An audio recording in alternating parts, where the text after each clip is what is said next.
नमस्कार, मैं सुमन। आप देख रहे हैं रणभेरी न्यूज। केंद्र सरकार अब पूरी तरीके से जातिगत जनगणना कराने वाली है। इसको लेकर के ऐलान भी कर दिया गया है, लेकिन अब सवाल ये उठता है कि क्या इस जो कॉलम बनने वाला है इसमें उपजातियां भी या गोत्र भी रखे जाएंगे और इसमें मुस्लिम समुदाय पे क्या प्रभाव पड़ेगा, क्या उन्हें भी रखा जाएगा। इस चीज को लेकर के बहुत सारे सवाल है। इन सब के बीच हम पहुंच चुके कुछ लोगों के बीच में, जिनसे हम बात करेंगे कि क्या वो प्रतिक्रिया देंगे सरकार के इस फैसले को लेकर के। तो आइए बात करते हैं। आपका नाम? मेरा नाम जिशान अंसारी है। जिशान जी, सरकार ने जो ये फैसला लेके आए हैं, आपको कैसे लगता है, किस तरीके से ये आम पब्लिक के पक्ष में है? देखिए, हम लोग तो सबसे पहले हम लोग या विपक्ष के लोग जाति जनगणना की मांग पहले से ही करते आ रहे हैं। इसमें कोई नया नहीं है।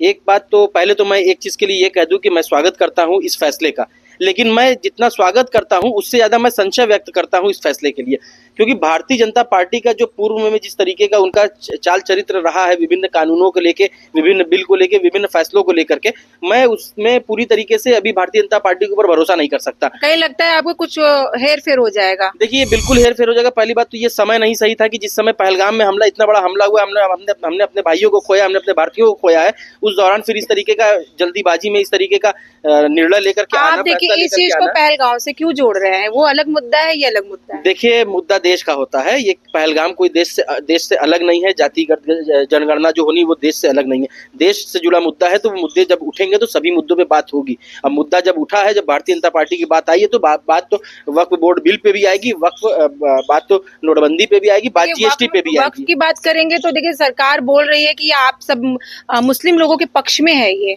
एक तरीके देखिए, पहले भारतीय जनता पार्टी इतनी मुस्लिम हितैषी कब से होने लगी? मुस्लिम हितैषी भारतीय जनता पार्टी नहीं है। मुस्लिम जो मुस्लिम है, सबका साथ सबका विकास, सिर्फ अपना विकास, सिर्फ उनका भारतीय जनता पार्टी का खुद का विकास, उनसे जुड़े समर्थकों का भी विकास नहीं। जनहित की बात और लोकहित की बात और मुस्लिम की बात छोड़ ही दीजिए। जिस तरीके से भारतीय जनता पार्टी का पूर्व में चरित्र रहा है, जिस तरीके से भारतीय जनता पार्टी पहलगाम में बदला लेने के बजाय जाति जनगणना पे आ गई, इसने इस मामले को लेकर के सिर्फ एक चीज पे इशारा किया जा सकता है, क्योंकि अब लगातार चुनाव होने हैं विधानसभा के। बिहार विधानसभा चुनाव होने हैं, उसके बाद अगले साल पश्चिम बंगाल चुनाव होने हैं, तमिलनाडु में चुनाव होने हैं, असम में चुनाव होने हैं, उसके बाद 2027 में उत्तर प्रदेश के अंदर चुनाव होने हैं।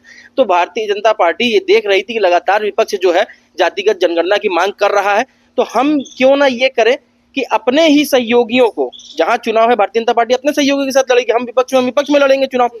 तो भारतीय जनता पार्टी अपने सहयोगियों को खत्म करने के लिए जाति जनगणना को लेकर के आई है। इसमें सबसे पहले तो नीतीश कुमार ही खत्म हो जाएंगे बिहार से। अब राजनीतिक लाभ भारतीय जनता पार्टी को मिलेगा। भारतीय जनता पार्टी कोई भी काम बिना राजनीतिक लाभ के नहीं करती है। ठीक है, और भी बहुत सारे लोग हैं। देखिए, आपका नाम क्या है? पहले आप नाम बताएं। मेरा नाम जिशान कलाम है। जिशान जी, इन सब के पीछे सरकार की क्या, भी भाई ने बताया कि उनका कुछ मंशा हो सकता है, क्या मंशा हो सकता है? मनसा, देखिए, भारतीय जनता पार्टी का मनसा इस देश के अंदर सिर्फ और सिर्फ अपना शासन हुकूमत कायम करके रखना है। वो चाहे जिस भी हालत में हो, चाहे जिस भी कंडीशन में हो, वो सत्ता के लोभी लोग सत्ता नहीं छोड़ना चाहते। ठीक है, अभी जैसे आपने एक बात कहा कि भारतीय जनता पार्टी कहती है सबका विकास सबका साथ, साहब सबका साथ और सिर्फ मेरा विकास, ये उनका मूल मोटो है। ये आप कैसे कह सकते हैं? आप उठा के देख लीजिए, क्या वसुंधरा राजे सिंधिया का क्या हाल हो गया, शिवराज सिंह चौहान का क्या हाल हो गया, प्रकाश जावड़ेकर आज कहाँ है, स्मृति ईरानी आज कहाँ है। ऐसे तमाम भारतीय जनता पार्टी के नेता हैं जिनको आज कोई पहचानने वाला नहीं है। हर एक फ्रेम में सिर्फ हम दो, हमारे आप ये चाह रहे हैं कि सिर्फ दो लोग चलेंगे, बाकी सब पीछे रहेंगे? बिल्कुल हो ही रहा है, चलेंगे नहीं, चल रहे हैं। और तो आने वाले दिन के अंदर आप देखिएगा और लोगों की भी नैया डूबने वाली है। तो ये भारतीय जनता पार्टी को भारत के आम जनमानस से, भारत के लोगों से, भारत के असल मुद्दा क्या है, किस तरीके से भारतीय मूल सुविधाओं के लिए त्रस्त है, किस तरीके से उसको बेसिक चीजें नहीं मिल पा रही हैं। अभी बहुत सारे वीडियो सोशल मीडिया पे आपने देखा होगा कि किसी एक आदमी था, उसका बच्चा 12-13 साल का मर गया था, उसको स्ट्रेचर और एम्बुलेंस तक की व्यवस्था नहीं हो पाई, वो अपने कंधे पे लाद के लेके सोच गया। अब हम किस देश में रह रहे हैं? लेकिन बजट क्या स्थिति हमारी? बजट आता है, स्वास्थ्य के लिए बहुत सारे पैसे भी आ रहे हैं। ये जिम्मेदारी किसकी है? कौन तय करेगा कि जो बजट ऊपर से आ रहा है वो ग्राउंड तक पहुंच रहा है कि नहीं पहुंच रहा? आयुष्मान भारत का कार्ड आपने बनवा दिया, ढिढोरा पीट रहे, हालत जाके देख लीजिए क्या है। लेकिन देखिए, हमने भी देखा, आपने भी देखा, कैंप लगाए जाते हैं आयुष्मान के लिए। कैंप लगा के कोटा पूरा करना, फॉर्म सबमिट करना अलग मामला है। उससे लाभ कितनों को हो रहा है और कितनी सहूलियत मिल रही है, उसमें क्लॉज बने हुए हैं। हर आदमी के पास आज सारी चीजें नहीं है।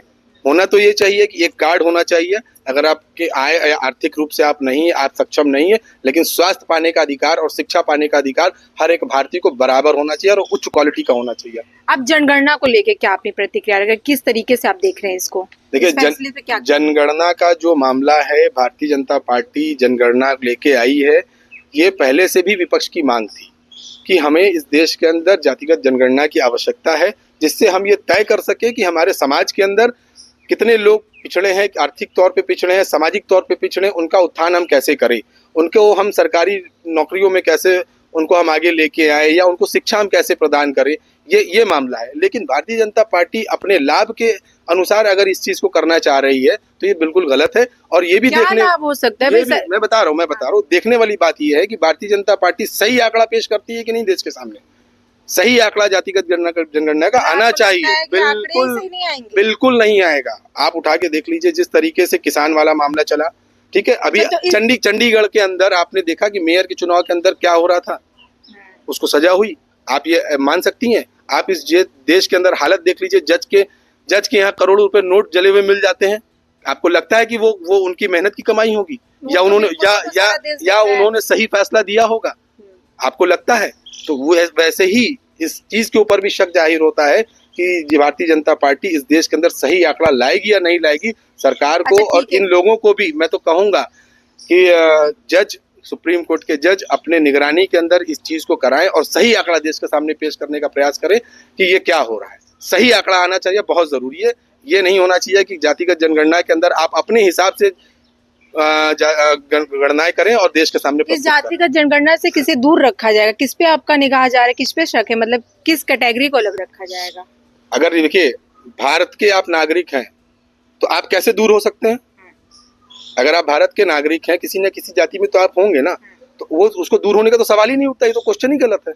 अगर आप भारत के अगर आप किसी जाति से दूर हो गए तो आपकी यानी कि आपकी नागरिकता ही नहीं है। हम कह रहे हैं कि मैं जातिगत जनगणना से लोगों को जोड़ने का काम कर रहे हैं। हाँ, ठीक वैसे ही जोड़ने का काम कर रहे हैं जैसे पूरे किसानों को किसान बिल ला के जमीन के अंदर से सोना निकलवाने का काम किया था, नोटबंदी करके आतंकवाद खत्म करने का काम किया था। कुछ हमारे मीडिया के लोग थे जो उसमें नैनो चिप की व्यवस्था बता रहे थे कि 20 फीट नीचे भी रहेगा तो ट्रैक कर लिया जाएगा। जज के यहाँ इतना सारा नोट पड़ा था, ट्रैक नहीं कर पाए वो लोग।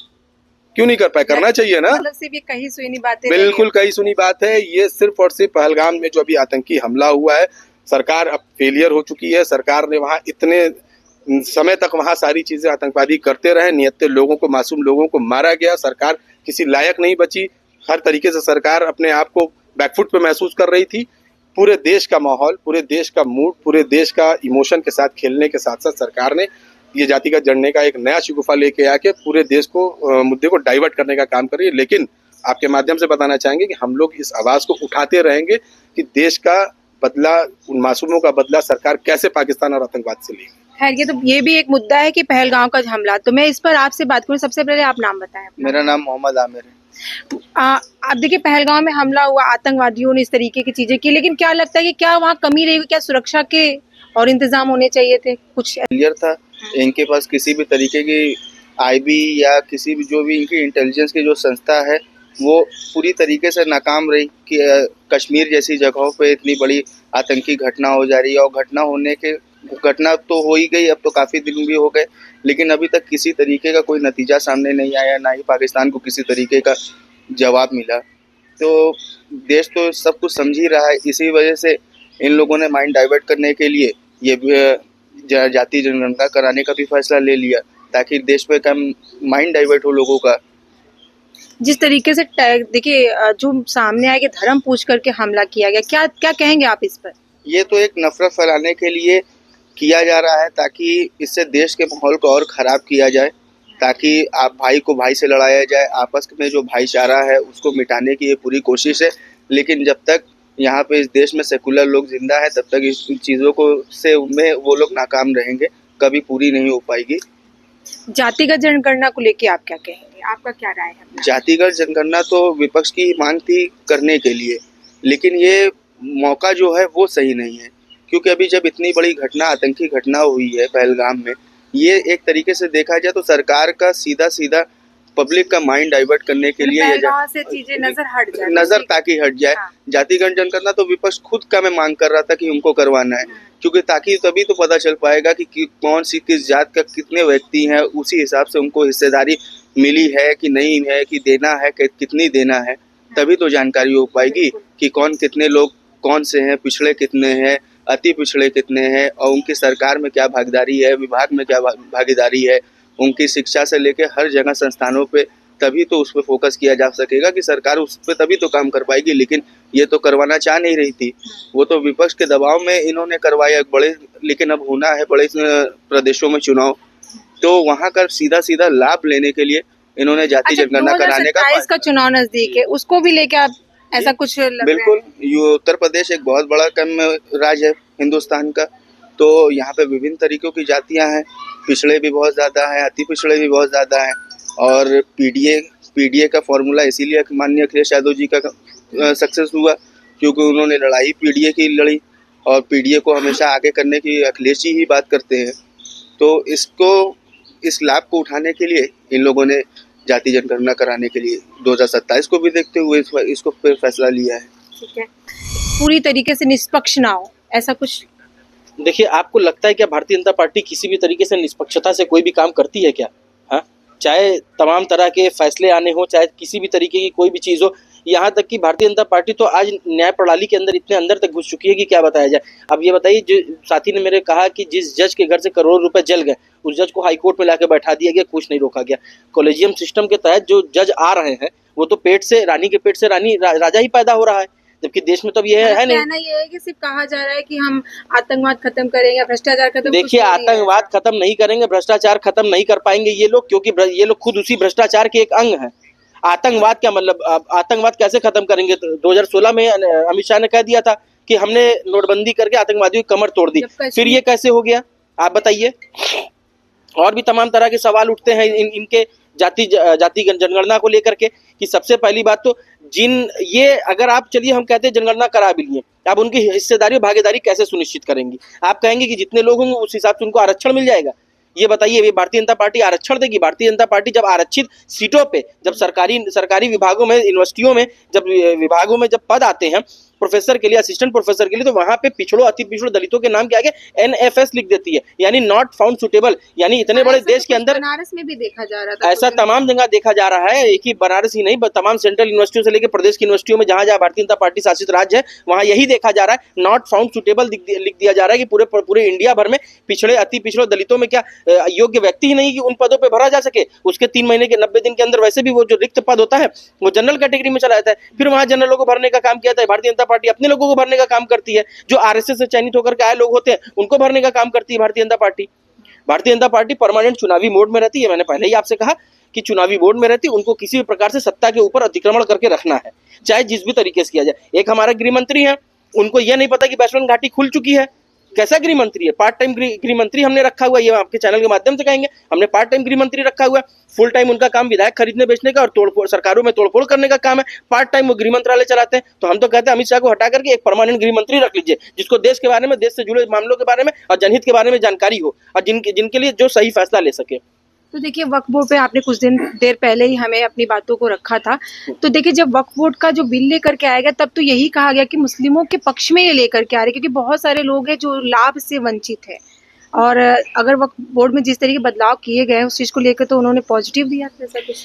देखिए, वक्फ बोर्ड बिल लाए हैं तो बहुत सारे जो वंचित हैं उनको लाभ दिया जाएगा। किस तरह का लाभ दिया जा सकता है वक्फ बोर्ड में? कहना था कि पहले बहुत से पैसे जो आ रहे थे पता नहीं चल रहे थे। बहुत से पैसे तो ऐसे तमाम देश के अंदर मंदिर भी है जहाँ बहुत सारे पैसे आ रहे हैं, क्यों नहीं एक सनातन बोर्ड बना दे रहे हैं?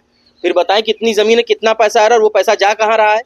बताइए, वो किस तरीके से लाभ देंगे? भारतीय जनता पार्टी के लोग नहीं बता सकते। भारतीय जनता पार्टी के लोग सिर्फ और सिर्फ इसमें बंटवारे की राजनीति कर रहे हैं कि वक्फ बोर्ड बिल लाए। उन्होंने कहा कि देखिए, स्कूल कॉलेजेस ऐसे बनाने की बात कही जा रही है, तो क्यों, मतलब जैसे कि वक्फ बोर्ड, जैसे वक्फ बिल के माध्यम से स्कूल कॉलेज कैसे बनेंगे? क्या अभी जितने स्कूल कॉलेज है उसमें हिंदुओं के पढ़ने की नीति अलग, सिखों के पढ़ने की नीति अलग, मुस्लिमों के पढ़ने की नीति अलग है क्या? ऐसा तो कुछ नहीं है। ये तो एक शिक्षण संस्था तो एक पूरे देश के लिए होता है। देश के किसी भी नागरिक वहां जाकर के पढ़ सकता है, एडमिशन ले सकता है, प्रतियोगी परीक्षाओं में देकर के एडमिशन पाके वहां पढ़ाई कर सकता है। तो ये बोर्ड, वक्फ बोर्ड बिल के अंदर कैसे क्या चीज वो बना देंगे? क्या जो वहां बनाएंगे वहां सिर्फ मुस्लिम पढ़ेंगे? ये देश में देखिए ये बांटने का काम है। ये भारतीय जनता पार्टी बांटने की राजनीति करती है। आप बताइए, कह रहे हैं कि आप ही ने कहा कि शिक्षण संस्था बनाएंगी, तमाम चीजें बनाएंगी, ये आप ही का कहना है ना? तो ये पहले से नहीं है क्या? तमाम तरह की यूनिवर्सिटी कॉलेजेस पहले से नहीं है क्या? उसमें अलग से क्या बनाएंगे? ये वही लोग हैं जो कह रहे हैं कि इस तरीके से बनाएंगे तो मुस्लिम लोगों को जो पिछड़ चुके हैं उनको आगे बढ़ने का मौका मिलेगा। क्यों आगे, कैसे आगे बढ़ने का मौका मिलेगा? ये वही लोग हैं जो एक अलग से, ये अब जैसी बात आई है तो बात आप सुन भी लीजिए। ये वही लोग हैं कि जो लोग कहते थे कि अलग से शमशान की व्यवस्था की जाए, अलग से मंदिर की व्यवस्था की जाए। किसके लिए कहा जाता? दलितों के लिए कहा जा सकता था, कहा जाता था। अलग से स्कूलों की व्यवस्था की जाए, मंदिरों में नहीं घुसने देंगे, पानी नहीं पीने देंगे, अलग से कुआं खोदने की व्यवस्था की जाए। ये भारतीय जनता पार्टी का चरित्र है जो भारतीय जनता पार्टी आज दिखा रही है। ये दलितों के लिए कहा था, यही सोच इनकी आज भी, ये मनुवादियों की सोच है। ये आम जनता की, आम भारतीय की सोच नहीं है, ये मनुवादियों की सोच है। और ये भारतीय जनता पार्टी जो मनुस्मृति को लाना चाहती है, दक्षिणपंथी लोग या आरएसएस के लोग जिस तरीके से मनुवाद को हावी करना चाहते हैं देश के अंदर, ये होने नहीं दिया जाएगा और ये चल नहीं पाएगा। तमाम तरह की संस्थाएं हैं, लड़ाई लड़ी जाएगी, लड़ाई बड़ी है, आगे भी लड़ने का काम किया जाएगा।